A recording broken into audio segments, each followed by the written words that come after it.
Salut à tous, salut à toutes, bienvenue pour cette nouvelle sacoche d'Hermès.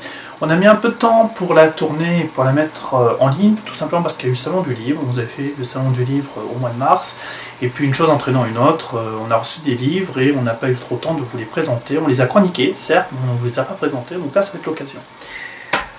On va commencer par La chasse au mirage, le tome donc numéro 5 qui est paru donc, chez Milady de Doctor Who. On est en 1936, on est cette fois-ci en Angleterre, ça change des États-Unis. Le docteur reçoit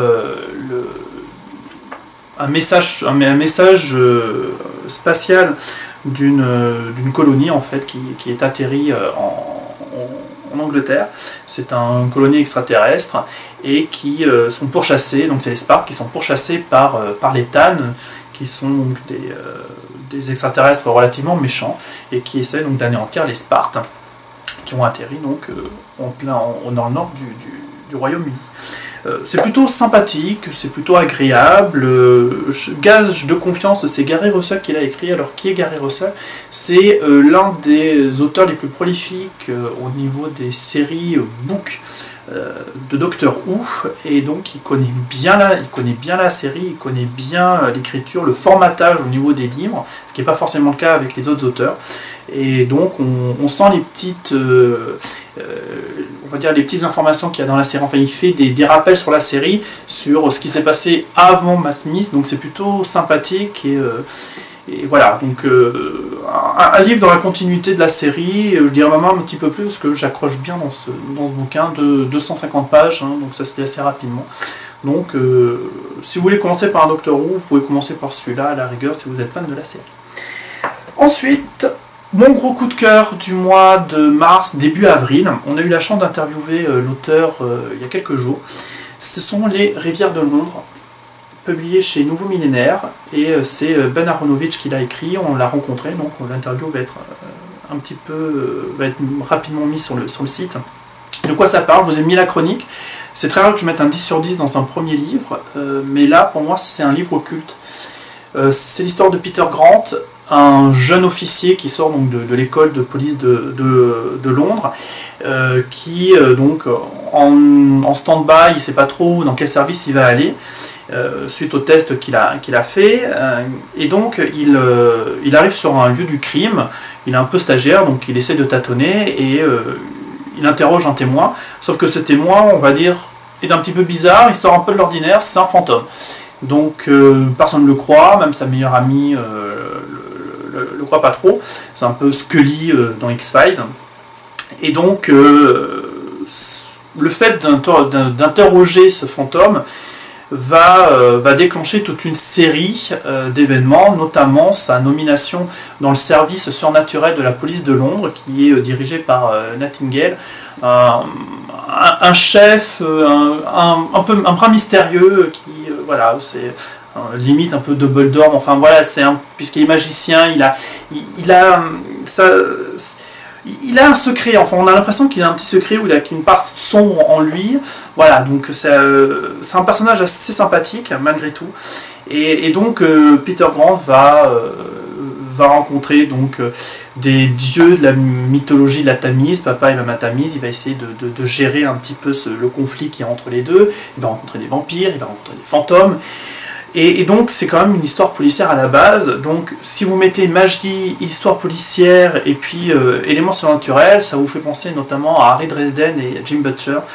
Ben pour moi c'est le nouveau Harry Dresden, le Peter Grant. Pour moi Ben Aronovitch c'est le nouveau Jim Butcher. Voilà, c'est vraiment extraordinaire, j'ai adoré ce livre. Il y en a trois ont été publiés dans la version dans la VO. Le troisième va être au mois de juin. Il en a signé pour 3 autres, voilà, donc il y en aura au moins 6. Et s'il y a un 7e, ça va même se passer à Paris, Dixit l'auteur, voilà, donc pour vous dire qu'il aime bien aussi Paris. Donc je vous conseille vraiment de l'acheter. Si vous aimez Harry Dresden, courez-y, vous allez adorer. Si vous aimez le policier, si vous aimez son intérêt, courez-y, l'achetez, c'est un pur bonheur. Ensuite, il y a eu un concours. C'est Le Pouvoir des Sith, c'est la suite de numéro 4, écrit par Pittacus Lore. Ça reprend l'histoire directement après numéro 4. Donc numéro 4, John Smith qui est pourchassé toujours par ses méchants, qui est accompagné de Sam et de numéro 6. Et donc ils essayent de s'enfuir, mais ils se rendent compte que le père de Sam qui avait disparu, en vérité il va y avoir quelque chose avec l'arrivée en fait de l'espèce extraterrestre de numéro 4 sur Terre. Et ensuite on suit aussi dans le même bouquin l'histoire donc de numéro 8 qui est en Espagne. Alors c'est un petit peu déroutant parce que il y a deux typologies dans le bouquin pour bien suivre nos deux héros, numéro 8 et numéro 4. Voilà, donc c'est pour ados, ça se fait assez rapidement, c'est sympathique, c'est gentillet. C'est la suite de numéro 4. Si vous avez vu le film et que vous attendez la suite au Cinoche, vous pouvez l'acheter. Voilà, comme ça vous aurez directement la suite.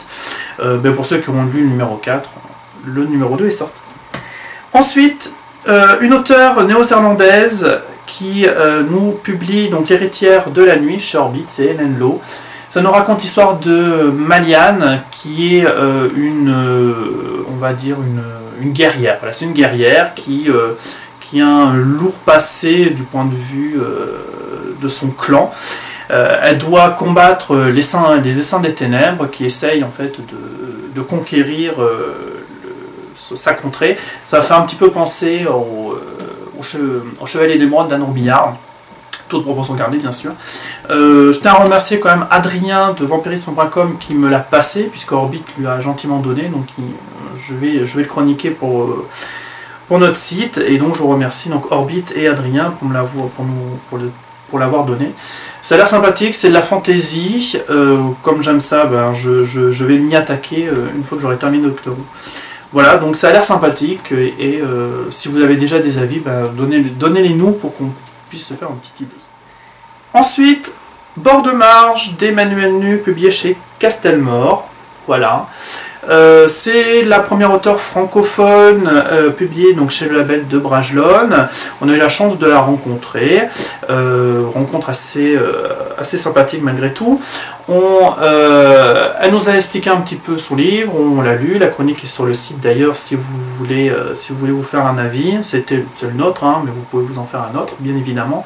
C'est l'histoire de Violette, une bibliothécaire, et un jour, Roxane, qui habite bord de marge, tombe sur Violette, littéralement tombée, c'est ce qu'elle veut dire, et donc elles échangent leur place. Voilà, sans trop spoiler l'histoire, et donc Violette va à bord de marge, et s'ensuit une aventure donc, de KPDP notamment. Voilà, donc c'est pour adolescents, à partir de 13 ans, voilà, à partir de 12-13 ans, voire 15.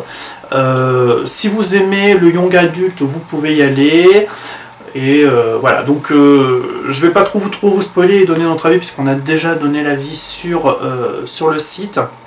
Vous pouvez faire des commentaires d'ailleurs, si vous avez aimé, vous pouvez écrire sur le site dans les commentaires pour nous faire part de votre avis. Voilà, donc je vais vous représenter un petit peu tous les livres que nous avons reçus.